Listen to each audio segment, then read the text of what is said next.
Hello fragrance family and friends, I'm Tommy with Studio Sense and welcome to today's video. Today's video is a viewer requested video and review.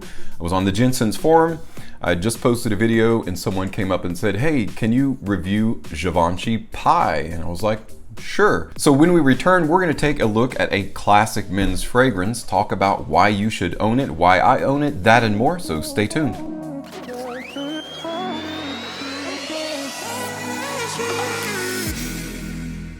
Hey guys, and welcome back. So today's video is going to be a relatively simple video. We're going to take a look at one fragrance. It is from the house of Givenchy, and it is none other than the classic Givenchy 3.14.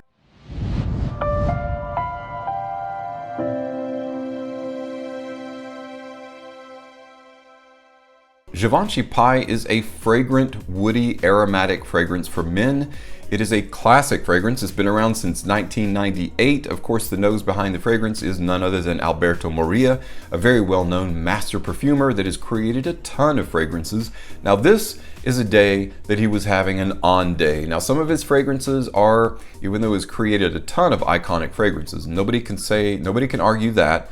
Some of his fragrances are a little bit weak sauce though. This is not a weak sauce fragrance. In fact, if it were a sauce, it'd be really tasty. It's funny that it's called Pi because when you look at the actual ingredients listing, the notes that create this, that make up this fantastically blended fragrance, it looks like something that would be gourmand, and in fact this is not. It's more of a woody, oriental, fougere or aromatic fougere type fragrance that is a classic masculine man's fragrance. The presentation is really nice to behold. I'm going to show you a little bit. Now this is the handle of the fragrance, you could say, and it moves up and down to change position so that you can actually use the atomizer and spray. The very back has got a really neat design. If you look at the bottom, it's a triangle shape, and the back has all of these neat little indentions and features. And it features a really nice pi graphic, what actually shows the character, which means pi. Now this fragrance is based on a man who is willing to explore the limits of both himself and sensuality, isn't afraid to try new things. It's supposed to be a very sensual fragrance, and that's kind of what I get. It does have the almond and vanilla, the tonka bean, that makes it that sweet mix. In fact, let's talk about that note breakdown.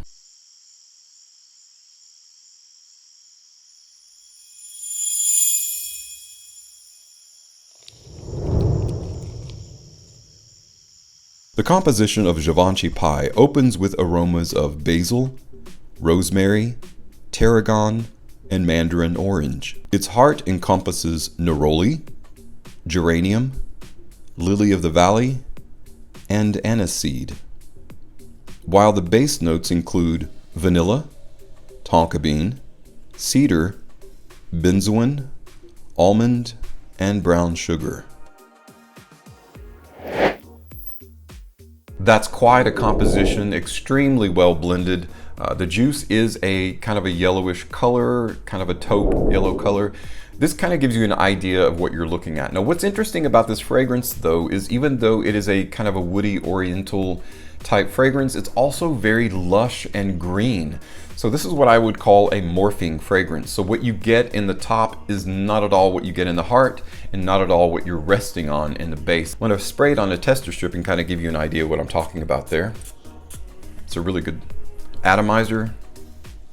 At first whiff, this comes across slightly similar to something like Azzaro Pour Homme. This has kind of a slightly spicy, dapper, slightly barbershop feel to it. You've got some aromatic green notes and some green spices popping off here and there, a little bit of fruits with the mandarin orange. You don't really get the heart of the base in this yet. The open is just a nice introduction to a very gentlemanly, mature fragrance. So there's nothing youthful about Givenchy Pi. It's a very mature, masculine man's fragrance. It's a kind of man's fragrance that has already made up his mind, even though the concept behind this is exploratory and sensual. To me, the way that it sits, it is a very nice, sensual, masculine fragrance, but it's also something that's already made up its mind, you know? It's something that's steadfast, that it's steady, it's already been there, it's tried and true, been there and done that, but not in a derivative or generic way.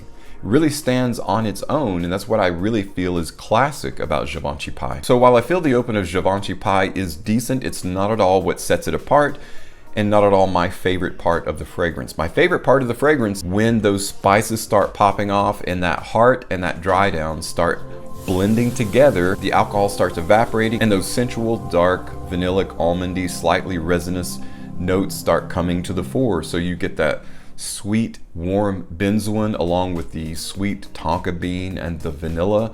And of course, brown sugar just adds a layer of that little bit darker resinous sweetness to it, which I really like. And that's what you get in the dry down. So you get a lightly sweet, warm, lightly powdery, lightly balsamic fragrance, but it carries that same slightly powdery, very warm, very sweet gentlemanliness about it. Pi is a very versatile, woody oriental fragrance. It can be worn casually as well as it can be worn dressed up. This is something that's going to be best utilized in the cooler weather. Cool days of spring are great. The cooler days of summer are great, but I wouldn't wear this necessarily in high heat, as it's just going to completely kill the longevity and kill the life of the fragrance. Definitely not a beast of projection. It's definitely not a beast of longevity, but the performance is about average, you know, for a classic man's fragrance. I get about 6 hours out of this, about 5 hours really strong, and that last hour is dialed back. Pretty much in that last six to seventh hour is pretty much a skin scent, but it's a very pleasant skin scent. This is a very mature, well-established fragrance that can also be used as a date night fragrance. Now, I wouldn't use this on a first date. I would only use this on a date with someone that you are already in a well-established relationship with, because that's kind of the fragrance that this is. This isn't pioneering new territory, but it's taking that territory that's familiar and making it extremely comfortable. It's really kind of making your own. It's almost like etching your signature out in your own space, you know, whether it be relationship space, date night space, or whether it be your workspace or just your regular casual living space. Givenchy Pi makes it that much better, and that's why it is a classic man's fragrance. It is definitely not a dated scent at all. Kind of stands by itself from those fragrances that were created in the late 1990s and the early 2000s that are a little bit dated when you smell them. This is not at all dated, and it will remain a classic.